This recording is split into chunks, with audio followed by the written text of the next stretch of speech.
నమస్తే, welcome to our channel. నేను Siri. AP deputy CM Pawan Kalyan గారు అయితే తెలంగాణలో బీజేపీ తరపున ప్రచారం చేయడానికి, మున్సిపల్ ఎలక్షన్స్ కోసం ప్రచారం చేయడానికి వస్తున్నారు అని చెప్పేసి మనం విన్నాము వార్త. కాకపోతే ఇప్పుడు న్యూస్ ఏంటంటే తను ఏదైతే రావాలనుకున్నారో కొన్ని అనివార్యాల కారణాల వల్ల రాలేకపోతున్నానని చెప్పేసి ఒక వార్త అయితే మరి సోషల్ మీడియాలో చెక్కలు కొడుతుంది. సో దానికి సంబంధించి మరిన్ని విషయాలు మనకు తెలియజేయడానికి మనతో పాటు ఉన్నారు ప్రముఖ రాజకీయ విశ్లేషకులు భరద్వాజ్ గారు. నమస్కారం సార్. నమస్తే సార్. ఇక్కడ చూసుకున్నట్టయితే ఏపీలో కూటమి ప్రభుత్వం ఉంది, అందులో బీజేపీ కూడా ఉంది. అయితే ఇక్కడ తెలంగాణలో మున్సిపల్ ఎలక్షన్స్ జరుగుతున్న తరుణంలో ఇక్కడ బీజేపీ అధ్యక్షుడు రామచంద్రరావు గారు పవన్ కళ్యాణ్ గారిని అడిగితే వస్తున్నానని చెప్పారు. సాటర్డే సండే ఇక్కడ పర్యటించాలి, ప్రచారం చేయాలి, కానీ అనివార్య కారణాల వల్ల రాలేకపోతున్నా అని చెప్పేసి అన్నారు. మరి ఇందులో ఎంతవరకు వాస్తవం ఉందో, అసలు రాలేరా, మరి ఇది జస్ట్ వార్తే అంటారా? అంటే అడిగి ఉండొచ్చు. కూటమి అంటే ఎన్డీఏలో సభ్యత్వం ఉన్నటువంటి పార్టీ అది. అలాగే పవన్ కళ్యాణ్ని రకరకాల ప్రాంతాల్లో ప్రచారానికి వాడుతున్నటువంటి పరిస్థితి చూసాం మనం. ఇంతకుముందు ఆయన మహారాష్ట్రకి ఇక్కడికి తీసుకెళ్లి ప్రచారం చేయించారు. అవును సార్. కాబట్టి తెలంగాణకు కూడా తీసుకొస్తారు. కానీ ఇప్పుడు తెలంగాణ ప్రజలకు కూడా అవసరమే పవన్ కళ్యాణ్ ఇక్కడికి రావటం అనేది. ఎందుకంటే అంటే తెలంగాణ ప్రజలకు ఒక అద్భుతమైనటువంటి అవకాశాన్ని రామచంద్రరావు గారు ఇస్తున్నారు అని నేను అనుకుంటున్నాను. బహుశా దానికోసం భయపడే పవన్ కళ్యాణ్ ఈ పర్యటనని వాయిదా వేసుకున్నాడేమో అని కూడా ఒక డౌట్ ఉంది నాకు. అంటే దేనికోసం అంటే గతంలో జరిగిన కొన్ని ఇన్సిడెంట్స్ వల్ల అంటారా? అంటే ఆయన ఈ మధ్య కోనసీమలో చేసినటువంటి వ్యాఖ్యలు అందరికీ గుర్తున్నాయి. అంటే తెలంగాణ వాళ్ళు దిష్టి పెట్టబట్టి కోనసీమ ఇలా తగలబడిపోయింది అని మాట్లాడాడు ఆయన. అవును సార్. ఇప్పుడు ఆయన వచ్చి ఇక్కడ బహిరంగంగా రోడ్ల మీద తిరిగి మీటింగులు పెట్టినప్పుడు ప్రజలు బాబు మాకు ప్రతీకార దృష్టి పెట్టడానికి వచ్చావా అని చెప్పి నిలదీయటానికి అద్భుతమైనటువంటి అవకాశం ఉంది ఇది.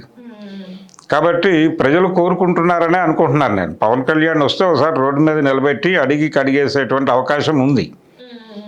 అందుకని పవన్ కళ్యాణ్ని తీసుకురావడం అనేది బీజేపీకి ఉపయోగపడే అంశం కాదు ఎట్టి పరిస్థితుల్లోనూ.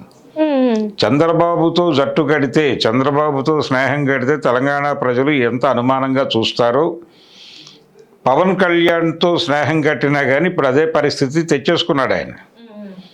ఆయన రెండు రాష్ట్రాలు నాకు ఒకటే, నేను ఇక్కడ ఉంటాను అక్కడ ఉంటాను అని ధోరణిలో మాట్లాడాడు చాలా సందర్భాల్లో. కానీ జనాలు దీన్ని ఆమోదించడానికి సిద్ధంగా లేరు. అంటే నేను భారతీయుడిని ఇవన్నీ కూడా మాట్లాడతాడు పవన్ కళ్యాణ్. ఆయన సినిమాలకు ఇక్కడ చాలా బిగ్ కలెక్షన్స్ వస్తాయి, నైజాం షేర్ చాలా ఎక్కువ వస్తుంది. పైగా రేపు ఇంకో సినిమా రిలీజ్కి ఉంది ఆయనది, ఉస్తాద్ భగత్ సింగ్ ఉంది.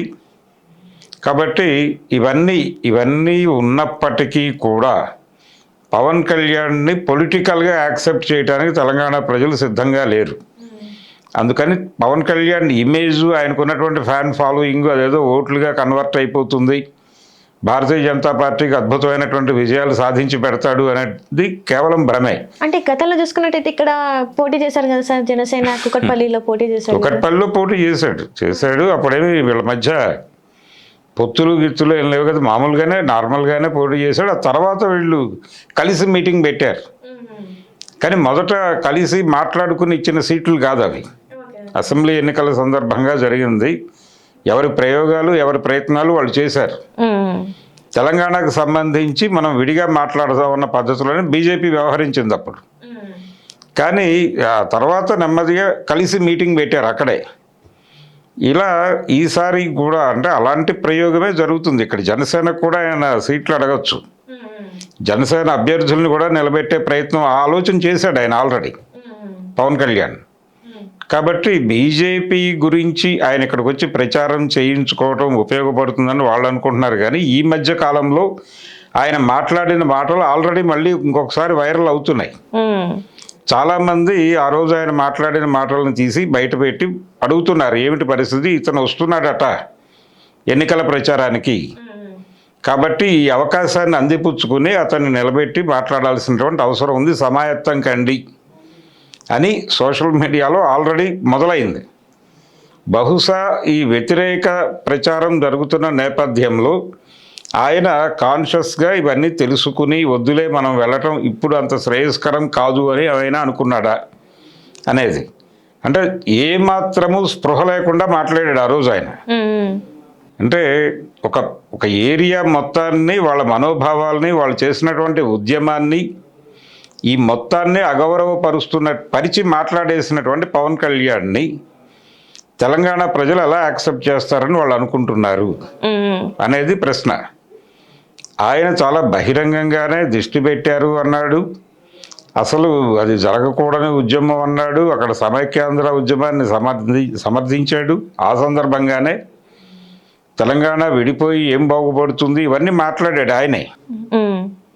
అటువంటి వ్యక్తిని తెలంగాణ సమాజంలో ఎన్నికల ప్రచారానికి పట్టుకొస్తే ఎలా యాక్సెప్ట్ చేస్తుంది తెలంగాణ సమాజం? కాన్షియస్గా వ్యవహరించాలి. అంటే ఈ మధ్యకాలంలో జరుగుతున్నటువంటి అనేక విషయాలు చూస్తున్నాం మనం. ఎస్పి బాలసుబ్రహ్మణ్యం గారి విగ్రహానికి సంబంధించి తెలంగాణ ప్రభుత్వం వ్యవహరించిన తీరు, అక్కడ ఇప్పటికీ సెంట్రీ పోస్ట్ ఒకటి పెట్టి ఎవరైనా వచ్చి ఆ విగ్రహం పాల్గొస్తారేమో అని అక్కడ ఒక కాపలా ఇప్పటికీ నడుస్తోంది. ఇలాంటి పనుల పట్ల కూడా చాలా వ్యతిరేకత ఉంది తెలంగాణ సమాజంలో. తెలంగాణ సమాజం కొంచెం సెన్సిటివ్గా ఉంటుంది ఇలాంటి విషయాల్లో. అందుకని చాలా కాన్షియస్గానే పవన్ కళ్యాణ్ వాళ్ళ మనసుల్లో ఉన్నాడు. అండ్ అది కూడా చూసుకున్నట్టయితే తెలంగాణలో బీజేపీ మంత్రులు ఉన్నా, ఎమ్మెల్యేలు ఉన్నా ఇంతవరకు ఏమీ తీసుకురాలేదు నిధులు. అండ్ మొన్న చూసుకున్నట్టయితే బడ్జెట్ చూసుకున్నట్టయితే తెలంగాణకి ఇచ్చింది ఏమీ లేదు. తెలంగాణకి నిల్లే, ఏం లేదు. ఏపీకి కొంత చేశారు. అవును సార్, ఏపీకి కొంత చేశారు, అక్కడ కూడా చేయాల్సినంత చేయలేదు. కానీ ఎంతో కొంత వాళ్ళకు ఉపశమనం కలిగింది, మనకి అది కూడా లేదు కదా. అది కూడా లేదు. అసలు తెలంగాణని పట్టించుకోలేదు. ముఖ్యమంత్రి గారి నుంచి కూడా దానికి సంబంధించినటువంటి సీరియస్ అటాక్ లేదు. అంటే అధికార పక్షంలో ఉండి కేంద్రంని అడిగిన దాఖలాలు ఎక్కడ కనబడట్లేదు. అసలు దాని గురించి ప్రస్తావనే లేదు ఇంతవరకు.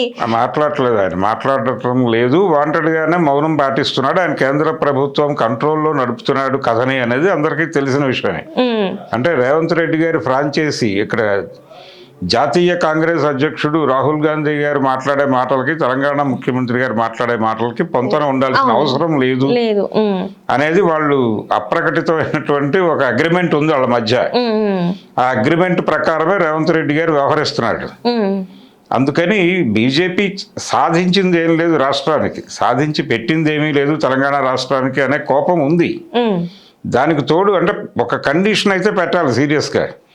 మీరు పవన్ కళ్యాణ్ని ఇక్కడికి ఎన్నికల ప్రచారానికి తీసుకొస్తే ముందు తెలంగాణ సమాజానికి ఆయన వివరణ ఇవ్వాల్సి ఉంటుంది అని ఒక డిమాండ్ చేసి, ఆ తర్వాత ఆయన వస్తే ఆయన్ని రోడ్డు మీద నిలదీయాల్సినటువంటి బాధ్యత కూడా తెలంగాణ ప్రజలకు ఉంది.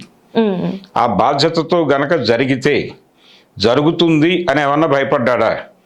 ఒకవేళ వీళ్ళు అడిగినప్పుడే ఆ సందేహం వెలిబుచ్చి ఉండొచ్చు. అతను కొంచెం సెన్సిటివ్. పైగా ఈ ప్రభావం రేపు రిలీజ్ అవబోయేటువంటి సినిమా వసూళ్ల మీద ఏమైనా పడుతుందా దాకా ఆలోచించే మూడ్లో ఉన్నాడు అతను ఇప్పుడు పవన్ కళ్యాణ్. కాబట్టి ఇలా అనేక సందేహాలతో తనని తాను రిస్ట్రిక్ట్ చేసుకుని అదుపులో పెట్టుకుని ఉంటాడని నేను అనుకుంటున్నాను.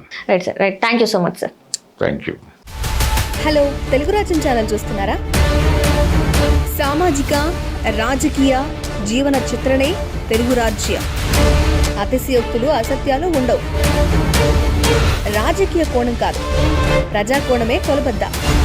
తెలుగు రాజ్యం వీక్షణ మీ ఉత్తమ అభిరుచికి నిదర్శనం.